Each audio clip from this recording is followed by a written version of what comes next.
আমি শুধু মহিলাদের ভুলের কথা বলবো, যে ভুলগুলো মেয়েরা করেন। যেহেতু মেয়েদের নামাজের কথা বলছি, আমাদের দেশের মেয়েরা নামাজ যারা পড়েন না তারা তো ভুল করেনি, যারা ফরজ পড়েন না, শবে বরাত পড়েন, তারা আরো ভুল করেন। কিন্তু যারা পড়েন তারাও ভুল করেন। নামাজের ভিতরে অনেকগুলো ফরজ আছে, যেমন কাপড় পরা নামাজে ফরজ না? ফরজ।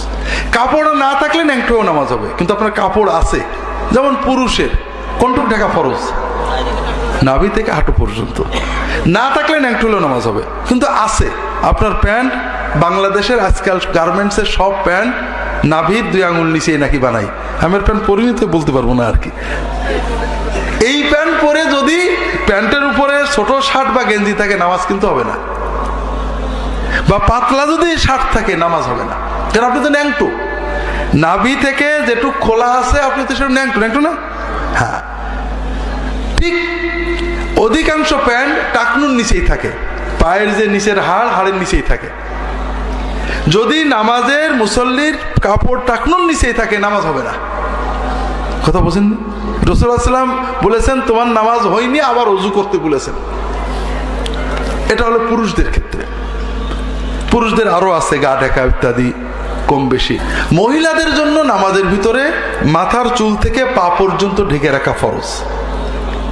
শুধুমাত্র মুখ, কপালের এই চুলের এখান থেকে থুতনি, গলা নয়। আর 2 কানের কান্নাক মধ্যবর্তী যে মুখমণ্ডল এবং কবজি পর্যন্ত হাত, এর বাইরে কোনো জায়গা যদি খোলা থাকে, অন্ধকার ঘরে একা কেউ যদি কোনো মহিলা নামাজ পড়েন, তার যদি এইটুকু বাদে কোনো জিনিস খুলে যায়, যেমন মাথার কাপড় সরে যেয়ে চুল বেরিয়ে যায়, অল্প কিছু চুল বেরিয়ে যায়, অথবা কানের নিচেই জুলফির চুল বেরিয়ে যায়, অথবা 2 কানের 2 কান বা 1 কান বেরিয়ে যায়, সরে যায় কাপড়, অথবা পিছনের মাথার চুল ঝুলে বাইরে চলে যায়, অথবা থুতমির নিচেই যে গলার অংশ এটা বেরিয়ে পড়ে, অথবা হাতের কনুই এসব জায়গায় বেরিয়ে পড়ে, অথবা পায়ের টাকনুর উপরে, পায়ের উপরের পা নলা বেরিয়ে পড়ে, ওই মহিলার নামাজ হবে না। কারণ তিনি নামাজের ফরজ তরক করেছেন কাপড় থাকা সত্ত্বেও। কথাকে বুঝতে পেরেছেন? তাহলে শাড়ি পরে যারা নামাজ পড়েন মহিলারা, নামাজ কি হয়? শাড়ি হলো একেবারেই অনইসলামী পোশাক। শাড়ি মোটেও পরবেন না। শাড়ির বদলে ভালো পোশাক হলো সুন্নত পোশাক। রাসূলুল্লাহ সাল্লাল্লাহু আলাইহি ওয়াসাল্লাম সাহাবীরা যে পোশাক পরতেন, মহিলারা, নবীজির স্ত্রীরা, মেয়েরা যে পোশাক পরতেন, সেটা হলো ম্যাক্সি, দেরা, বড় ম্যাক্সি, ফুল হাতা অথবা কবজি পর্যন্ত হাতা, পায়ের গোড়ালির নিচেই ঝুল, বড় ম্যাক্সি। 2 নম্বর, ম্যাক্সির উপরে বড় চাদরের মতো ওড়না, যে ওড়না মাথার উপর দিয়ে, ঘাড়ের উপর দিয়ে প্যাচ দিলে আপনার মুখটুকু ছাড়া আর কিছু খোলা থাকে না। 3 নম্বর, ম্যাক্সির নিচেই সায়া পাজামা। কথা কি বুঝতে পেরেছেন? এই 3টে পোশাক মেয়েদের ফরজ পোশাক। এই 3টে না পড়লে ফরজ আদায় হয় না। আমাদের বাংলাদেশের, বিশেষ করে ঝিনাইদহের, কুষ্টিয়ার, যশোরের, বাংলাদেশের উত্তর এবং পশ্চিম দক্ষিণ এলাকার মানুষেরা, মহিলারা বিশেষ করে এবং পুরুষেরা দোজখে যাবেন, বড় কারণ হলো বেপর্দা। কথা বোঝেননি? কেন? পর্দা অন্যান্য ইবাদতের মতোই ফরজ, ছোটখাটো কিছু নয়। পর্দা তো হুজুররা বানাইছে, ঠিক না?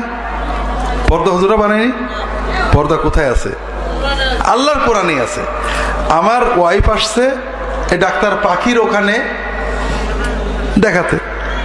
আমার ওয়াইফরা তো একটু পর্দা করে, বড় মুখ টুক পুরো ঢাকা, এখন বসে আছে। পাশের থেকে মহিলারা মতামত করছে, এই সব করেই তো দেশটা শেষ হয়ে গেল, এরাই তো দেশটা শেষ করে দিল। কথা বোঝেননি? বোরকা যারা পরে তারাই তো দেশটা শেষ করে দিল। সবচেয়ে বড় কথা, এই কথাগুলো কারা বলছে? মুসলমান। কেমন মুসলমান? শবে বরাতে নামাজ পড়া মুসলমান। আল্লাহর কোন ফরজ ইবাদত দেখে যদি কেউ বলে এটা খারাপ, তার কি মান থাকে?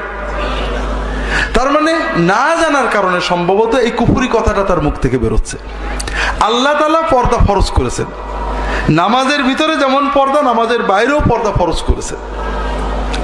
পর্দা মানে শরীরটা পুরো ঢাকা রাখবে।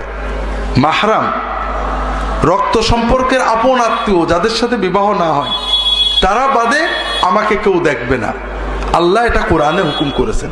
আমরা একটু পরে বলবো মূল পর্দার কথা, কারণ এই হাদিসেও আল্লাহ বলেছেন, আল্লাহ রাসূল বলেছেন, যেটা আগে বলছিলাম। তাহলে নামাজের ভিতরে আমরা এবং বাইরে সর্ব অবস্থায় মেয়েরা কি পোশাক পরবেন? ফরজ এবং সুন্নত। বড় ম্যাক্সির জায়গায় বড় ঢিলে ঢালা সালোয়ার কামিজ পরলে চলে, কিন্তু কামিজ আজকাল পর্দা রাখে না। এখন কামিজ পরেও ন্যাংটো হয়ে যায় মানুষ। রাসূল বলেছেন, সিনফান মিন উম্মতি লাম আরাহুম, আমার উম্মতে দুই শ্রেণী এখন আমি দেখিনি। তার ভিতরে এক শ্রেণী পুরুষ আর এক শ্রেণী নারী। রিজালুন বিআইদিহিম আসওয়াতুন কাআদনাবিল বাকার, কিছু মানুষ হবে হাতে মানুষের আঘাত দেওয়ার মতো লাঠি সোটা বা বেত থাকবে, যারা অর্থাৎ সন্ত্রাসী বা খুব শক্তিশালী, সমাজের মানুষদের মারধর করবে, কষ্ট দেবে। কথা বোঝেননি? এরকম হয়ে গেছে না আজকাল? ছোট ছোট ছেলে পেলে এমন উগ্র হয়ে গেছে যে একটু কিছু হলেই মারতে হবে। আর এক শ্রেণী নারী, কাসিয়াতুন আরিয়াতুন মাইলাতুন মুবিলাতুন, যারা কাপড় পরে থাকবে কিন্তু ন্যাংটো। কাপড় পরে থাকবে কিন্তু তার মানে কি? কাপড়টা এত টাইট হবে শরীর বোঝা যাবে। কথা বোঝেন না?